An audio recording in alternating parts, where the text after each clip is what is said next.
everybody. My name is Kat, and I'd like to welcome you to my tiny kitchen. I wanted to share a little bit about myself today before we get started. I am in my 60s. I grew up learning how to cook with my mom. She showed me a lot of things that I probably would never have learned until now, actually, with this technology age we have. I'm a cook, not a chef.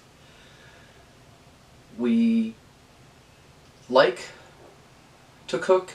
We like to make it a family thing. With the tiny kitchen, we have a two-butt kitchen here, so you're going to see a lot of just me. Every once in a while I'll have an special guest. We may not always be in the kitchen. We may be out in the yard. I may be making a project in the garage. It just depends on what's going on and what we need to do. So I'm so glad that you came to visit with me today. I hope you stick around. If you like what you see, please definitely go ahead and subscribe. It's free. Like the video, make your comments, and let's make this a fun thing for everybody. Thank you again for joining. Today we're going to make pork enchiladas. We'll start with the refried beans and the pork first, and then we'll get into the recipe of the enchilada sauce and everything else that we've got going on with the recipe today. In this episode, I hope you'll find something that you can use and even improve upon to use in your own kitchen. Thank you so much for coming today, and let's get started now. So I got my apron on and I'm here and I'm ready to assemble the beans. I have 3 cups of pinto beans right now that I'm going to dump into the pot. And if you're wondering, this pot is clean, people. It's very clean. It is very old. It's actually older than I am. It's 67 years old. It was actually a gift that was given to my mom and dad when they got married. Both of them have passed. Miss them horribly. Love my mom and dad. Wish they were here to experience this, but as you know, things just happen. So I've got a half a pound of bacon. I've got a cup of onions. And I'm going to put in 4 cups of chicken stock.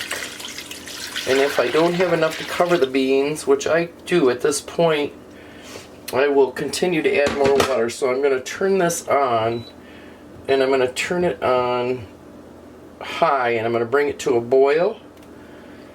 And then once it comes to a boil, I'm going to turn it down on simmer and let it cook slowly, because I don't want the beans to overcook and burn. So what we'll do today is just get them going, bring them to a boil. I'm going to slam a lid on them right now, and we're going to let them go. And that's as easy as it is. You just cook them until they're done, and we will get to that point. Once they get closer, we'll show you what we do with them.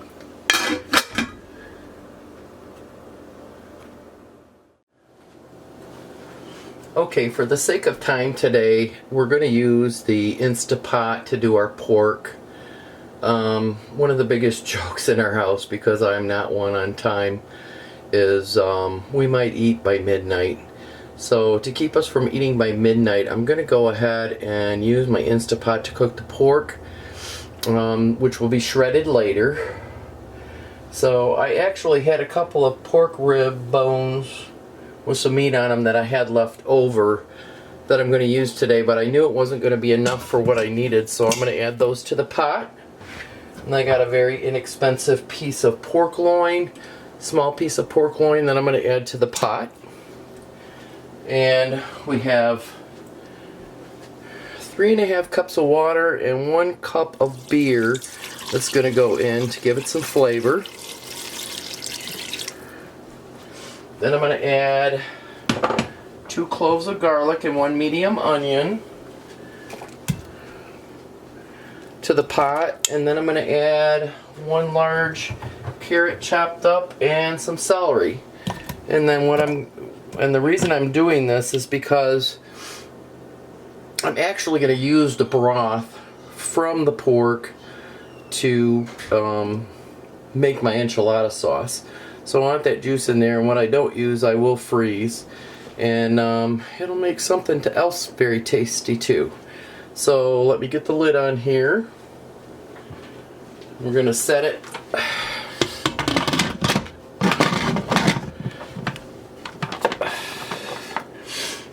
on high pressure and cook it for about 30 minutes. Once it's cooked, then I will be able to pull it out and let it cool off a little bit and shred it. So, you'd think I'd never used this thing before. Here we go. When you're using a Instapot, you want to make sure that you have it on pressure. If you can get it on there. I have my seal on, so everything should be fine. And it sounds like it wants to seal, but it's not sealing. So let me pause the camera for a little bit and I will get this sucker taken care of. So I managed to get my lid on, and I do have it on sealing. You want it on sealing when you do this. And I'm going to do pressure cook, and then I'm going to set my time for 30 minutes. 30 minutes should be good enough to get it tender enough that I could probably pull it. If I need extra time, I'll put extra time on it. And there you go. You have your pork and you have your beans going. So our next step is the enchilada sauce and then assembling everything.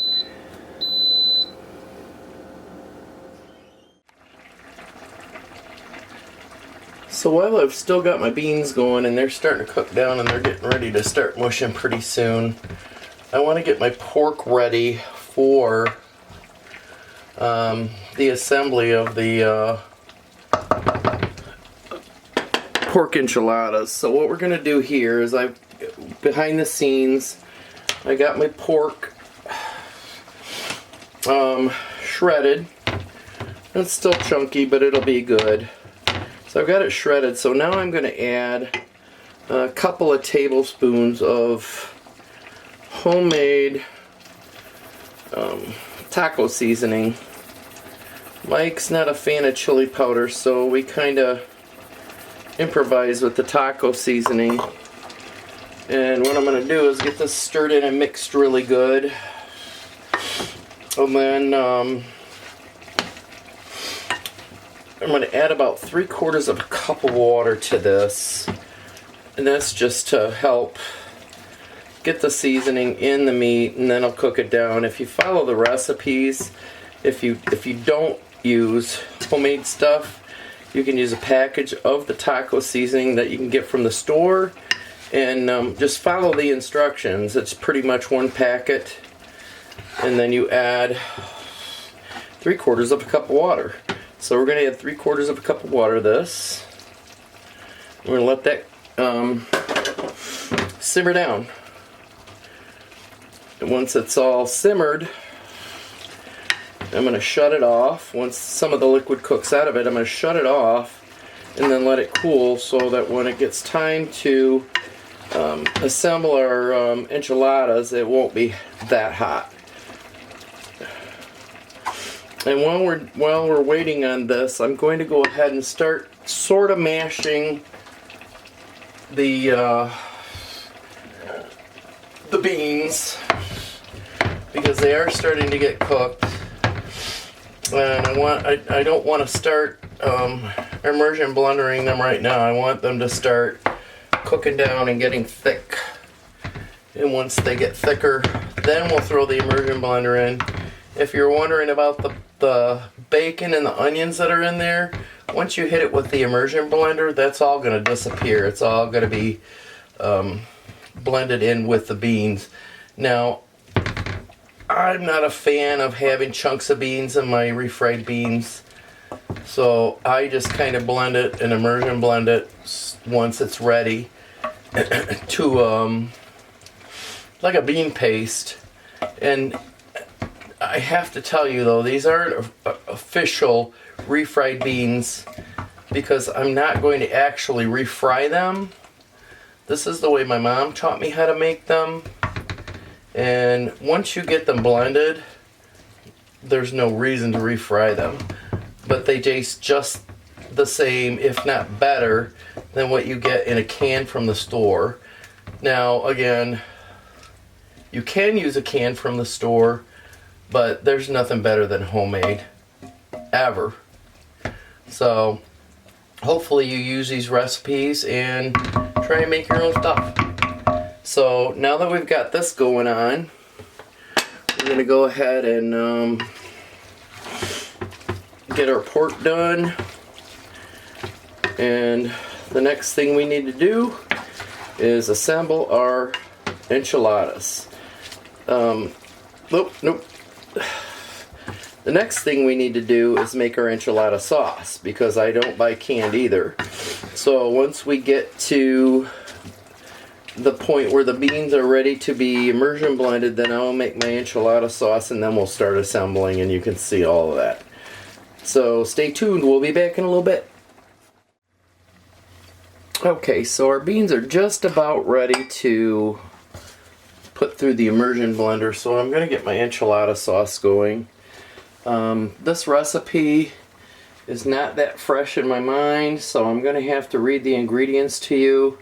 Today I'm making a double batch, and what I do have left over I can probably freeze or use on another dish, who knows. So today we're doing 6 tablespoons of olive oil, 6 tablespoons of flour, 2 tablespoons of paprika, a 1/4 teaspoon of chili powder or cayenne pepper, 1 teaspoon of ground cumin and coriander mixed, a teaspoon of garlic powder, a 1/2 teaspoon of dried oregano, 1/2 teaspoon of salt to taste.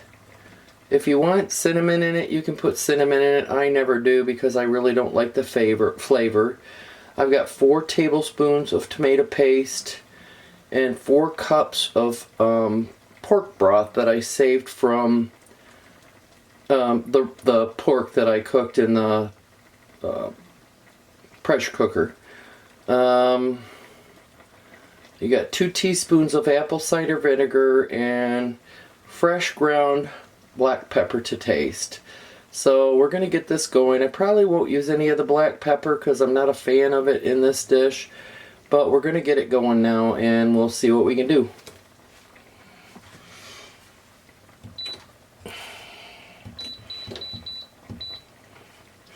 So first we want to make sure that we get our oil going. We need the oil to get in there and get hot before we add any of our dry ingredients to it.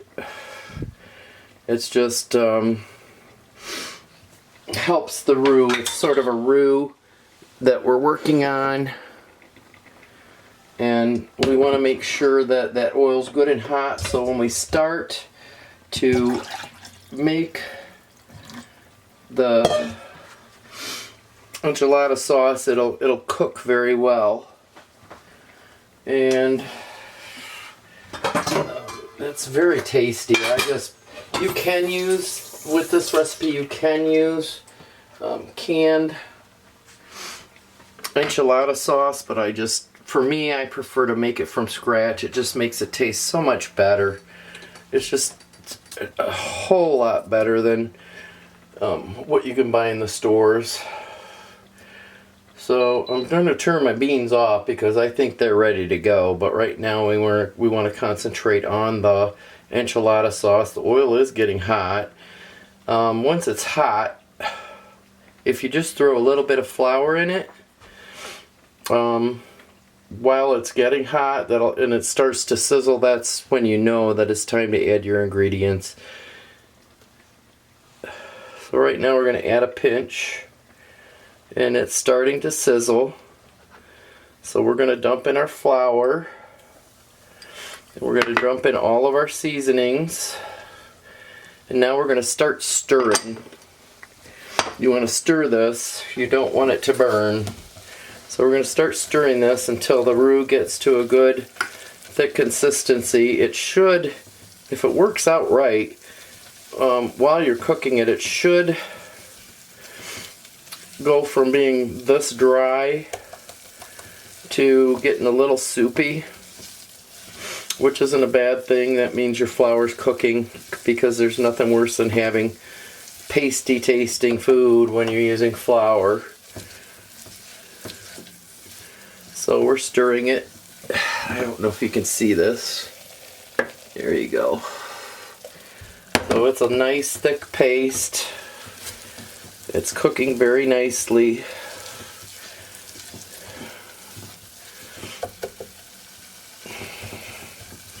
So now that we've got this going,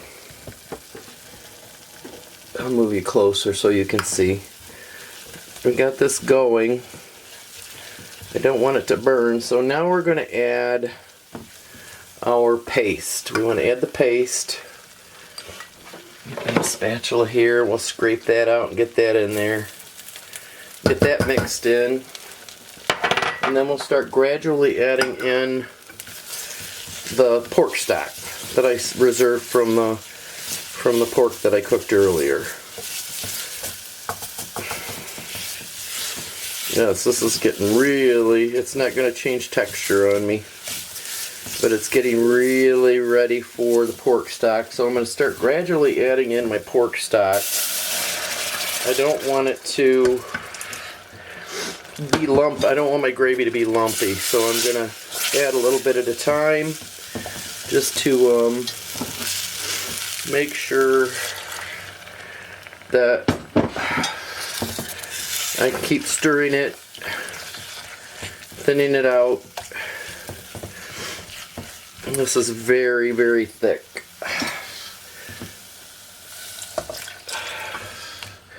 I want to keep it on this high temperature because I want it to keep cooking as I'm going.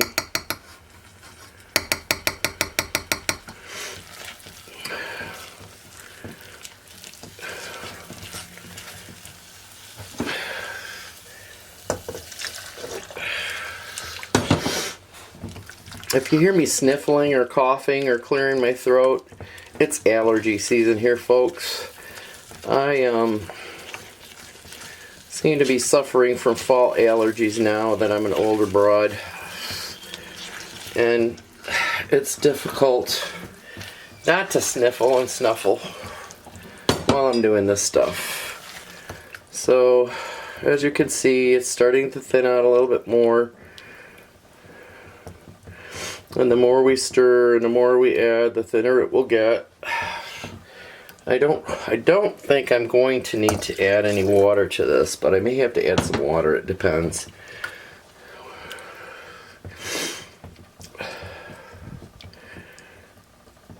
So we're getting a good consistency. It's still kind of thick.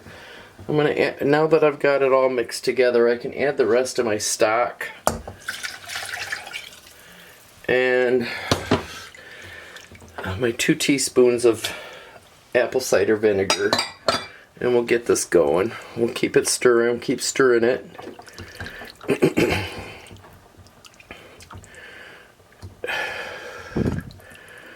And it's pretty much almost done.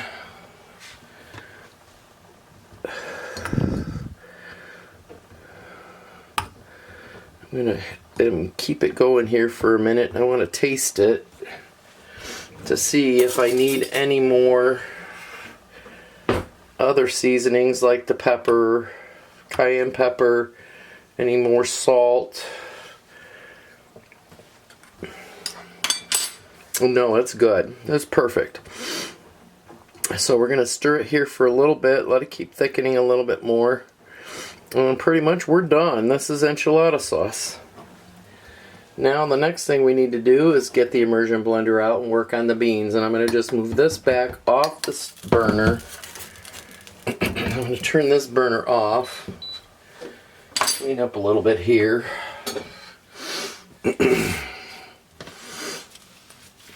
And then we're going to get the immersion blender out. I love my immersion blender. It works great for things like this. Yeah, you can hear the heat underneath the stove from the enchilada sauce. So, let me get this unwound, plugged in, and we'll be ready to whip her up. And like I said earlier, the bacon and the onions are going to disappear in this as soon as I start blending it. And this is going to get a little loud, so please bear with me.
And that looks about good to me. I got it nice and whipped up. There are some chunks in there that I'm really not a fan of, but I'll take it. We can still eat it. It just looks more rustic than normal. And we're going to let everything cool off. And next, we are going to start assembling our enchiladas for the oven. So hang in there, stay with me. Let's see what happens next. So right now it's time to assemble our enchiladas. So I'm going to take some of my sauce that I made and I'm going to put it in the bottom of the pan. Make sure I coat the pan really good. And I'm going to start putting our enchiladas together. Oh shoot. Okay, so I gotta get me some cheese out here. Sorry, I'm not quite prepared. I forgot about the cheese, which we're gonna need for in these as well as on them. So the first thing we're gonna do is we're gonna lay down some refried beans. Generous amount, and yes, in case you're wondering, this is way too many beans for this dish. However, they freeze really good, so I'll be freezing some of this. I may be freezing some of the pork. It looks like I have a lot of pork today too. So we got a good amount of beans on here. And then we need to get some of our pork. So let's throw some pork on here. These are going to be pretty hearty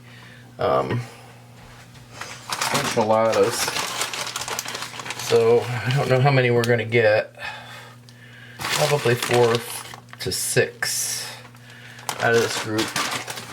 And I don't leave the ends open. I don't like the ends open, so I'm going to roll it like a burrito. So I fold the ends in, flip it over, tug it down, and roll it up and put the seam side down in the pan.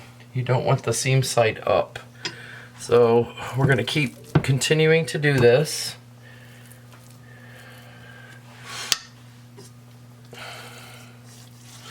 For each one, each enchilada, and I'm going to be jamming them in here because I want to make sure I can get everything to fit.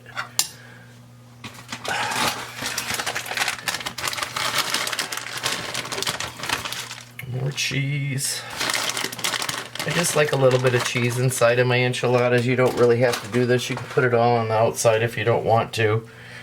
We're just going to continue to keep rolling.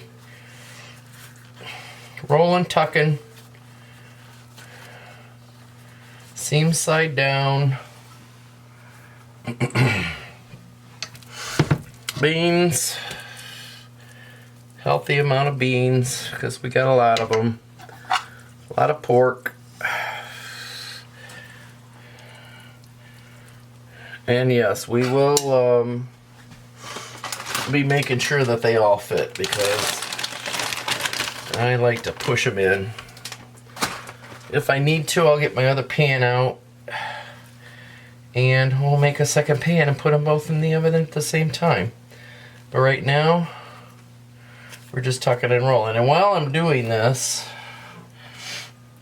I have the oven set at 360. It's a convection bake. And what you do, since this is all cooked, all you really want to do is heat it through and melt the cheese. So once I get these all done and in the oven, it's only going to take about 30 minutes from here to get everything said and done and cooked.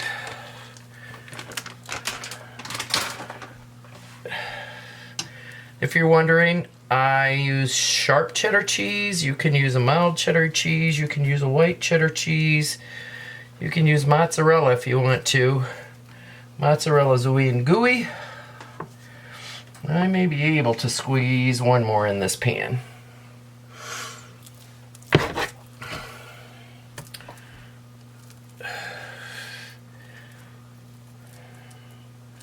A little more beans. That much. A little more of the beans. More pork. More cheese. Oop, you fell. Get back up there. In case you're wondering, no, I'm not using gloves. I'm cooking this for my family. Now, if I was working in a restaurant, yeah, I'd be wearing gloves. But since it's my family and I've washed my hands, it is just the family and I. So there you go. So I've got 5 in here, and I'm probably going to end up using in my other pan. Let me rinse my hands off here. So to finish it off, we're going to dump some more enchilada sauce on the top of it. I'm going to get it good and coated. We like our enchilada sauce in this house. You don't have to use that much if you don't want to. We just love it.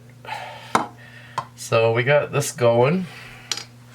Now I'm going to add some more cheese to the top of it.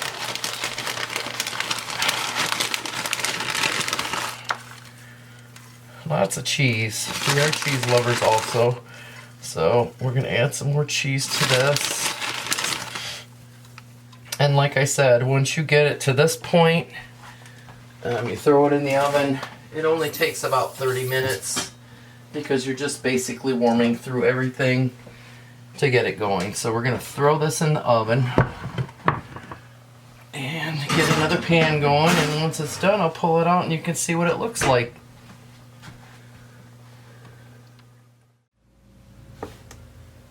So it's been about 30 minutes now, and I'm going to pull out dinner. We'll let these set for about 15 minutes just to make sure that they're set up enough to eat, and they are looking good. So there you go. I ended up doing 3 more in a smaller container or smaller casserole because my package only had 10. I did use store-bought tortilla shells. I've not gotten brave enough to do my own homemade tortilla shells yet. That's something in the future, but there's dinner. And I'll share a picture with you as soon as I get it plated up. I'd like to thank you again for joining me. Like, subscribe, comment, share. If this is something that you would like to do or like to share with your friends, that would be great. I wish you the best evening and a good night.